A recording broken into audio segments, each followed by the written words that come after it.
नमस्कार, मैं हूं आमोद श्रीवास्तव। आज के इस चिंतन का विषय है उपहास एक भयंकर हथियार।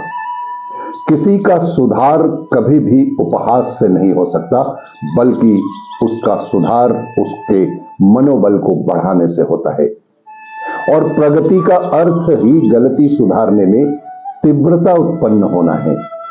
यह क्रम पूछने बताने से और भी अधिक सही होता जाता है, पर वह रचनात्मक होना चाहिए। मनुष्य का मूल्य समझाने वाले प्रत्येक विवेकहीन व्यक्ति का दृष्टिकोण यह होना चाहिए कि किसी के व्यक्तित्व पर अनावश्यक ही उपहास का आक्रमण न करें।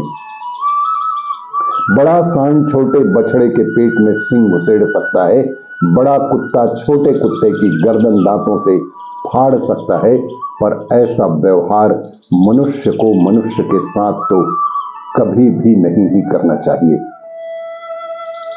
व्यक्तित्व को छोटा, घटिया, गया बीता बताना, उसके भविष्य को अंधकार में बताना उतना ही बुरा है कि जितना उसके साथ किए गए किसी भी दुर्व्यवहार को माना जा सकता है, उसके ऊपर घातक हथियार के आक्रमण जैसा ही होता है। बलवान दुर्बल को पछाड़कर उसका कचूमर निकाल सकते हैं, इसी प्रकार प्रभावशाली शक्ति संपन्न व्यक्ति छोटे लोगों को हीन ठहराकर उनके मनोबल को तोड़ सकते हैं।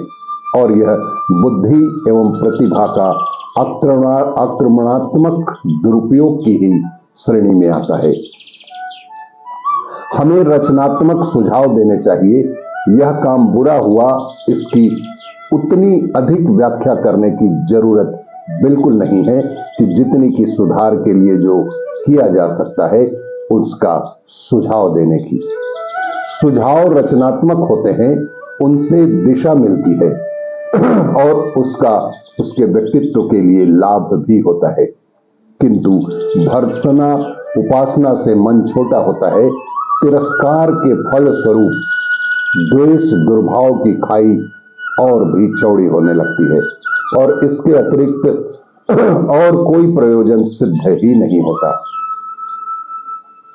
गलती से होने वाली हानि और सुधार का तरीका अपनाने का लाभ तुलनात्मक रीति से समझाया जा सकता है, न कि उपहास के द्वारा।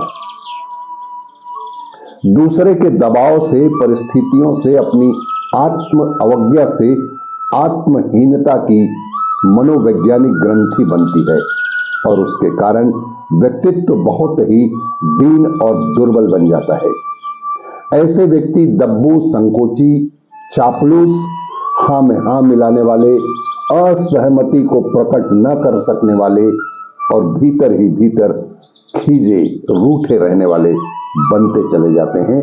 उनसे कोई बेगार ले सकता है, ठग सकता है। साहस के अभाव में वे यह तक प्रकट नहीं कर सकते कि उनसे जो कुछ कराया जा रहा है, जो वे कर रहे हैं, उसमें उनकी स्वेच्छा बिल्कुल नहीं है।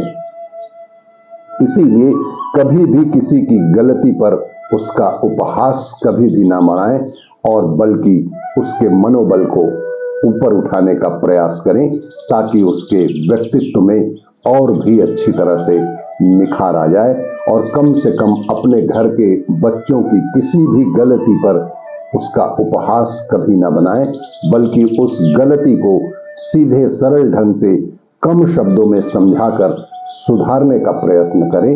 यही जीवन की सच्चाई भी है। आपको ये मेरा वीडियो अच्छा लगे तो लाइक करें, शेयर करें और सब्सक्राइब अवश्य करें। धन्यवाद।